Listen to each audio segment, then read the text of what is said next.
Welcome everyone to Weekly News and a DW with Major Tidbits, and the topic for this video is Harry Roque, bawal lumipad. Inilagay ng Department of Justice si dating presidential spokesperson, senatorial aspirant noong 2022, Attorney Harry Roque sa isang immigration lookout bulletin kasama ang 11 pang individual involving the Philippine offshore gaming operator hub na ni-raid sa Pampanga ng Lucky South 99 Corporation.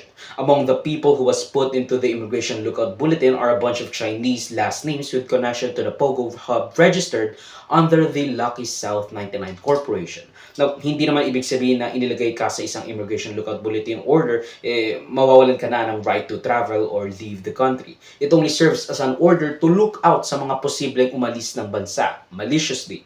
They're only there to be monitored kung saan sila pupunta. That doesn't really mean na bawal ka nang lumabas. Sinabi naman ni Attorney Harry Roque na ang inilabas na immigration lookout bulletin order is plain harassment. Political harassment, katulad ng sinasabi ni VP Sara Duterte nung tinanggalan siya ng 75 PNP security personnel at naiwanan lang siya ng kulang-kulang 300, sobra pa sa 350 security personnel. So, kawawa naman siya, di ba? Never mind the fact na mas marami pa siya security personnel than the president himself. Pero, that's political harassment and all that jazz, di ba?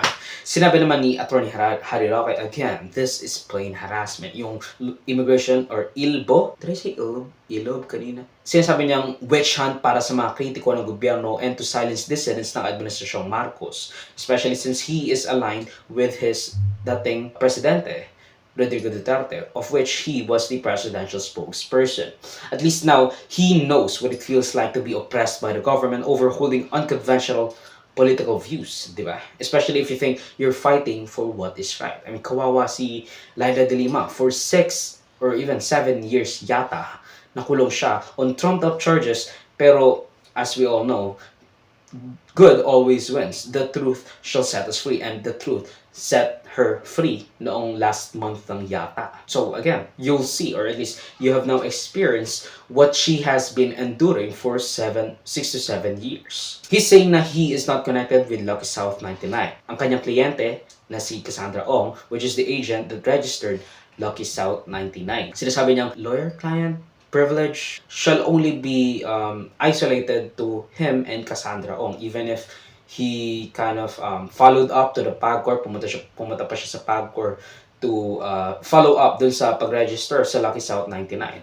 That he is only beholden to Cassandra Ong, that he is only a lawyer to Cassandra Ong. Of course, many people dispute that, especially the committee heads that is investigating this.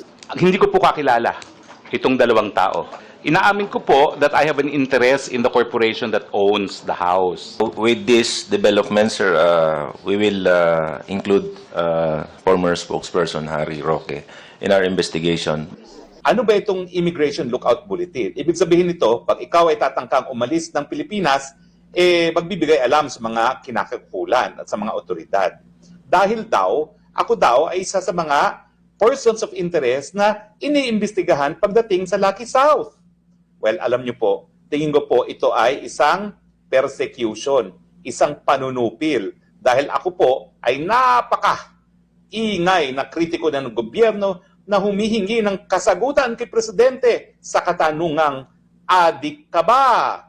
Dahil unang-una, si Presidente Duterte nagsabi, may kilala akong kandidato para presidente noong ako'y mayor sa Davao na nagpupunta ng Davao at gumagamit ng pinagbabawal na gamot. Pagkatapos, nung maisog rally na last January sa Davao, sinabi na niya, yan ay ang ating presidenteng Bongbong Marcos Jr. Matapos yan, nandyan si Agent Morales. Ngayon na may iniimbitahan si Pangulong Rodrigo Duterte, kanyang advisor at Senator Bato de la Rosa para makapagpanayam ukol sa mga illegal na Pogo Hub, considering under Duterte na payagan ang mga Pogo na mag-operate sa ating bansa, which apparently made it possible for them to be fronts sa mga financial, love, and all kinds of scams, along with human trafficking, torture, and illegal detention, among many things, dahil sa kanyang executive order. Now, I don't think makakagawa ako nung katulad ng ginawa ko with Alex Lialgoa, that saga covering everything that has happened with Harry Roque, because it ain't really that much of a glamorous thing and it's not as viral, it won't be as viral. But if marami pang info na mailabas, then why not? Masyado pang maaga for a recap, that just like what I did para kay Alex Lialgo. Just these would be enough for now. I agree with the president. I will kick out Pogo in this country. Pogo is a money laundering operation. It was ill-advised. They did not study it well. My God, Pogo was banned by Cambodia, banned by many countries in Central Asia, and we adopted it here.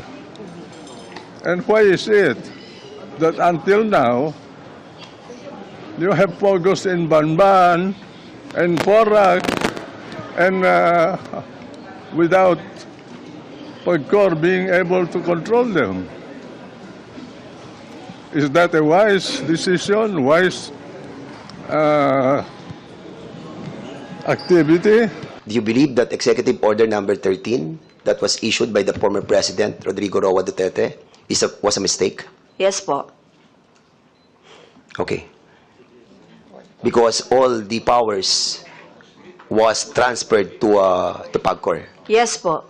Ang video clip na ito ay galing sa aking series na News Worthy Recap. Check the entire video for the complete weekly news recap and subscribe to the channel to be kept up to date sa mga local at global news na I'll make sure would be interesting to you particularly. Di ko alam yung name mo, pero you should subscribe. You... Muhammad Smith? I don't fucking know. John Smith?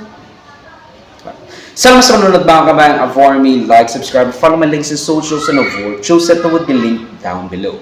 Sa susunod muli, of course, paalam.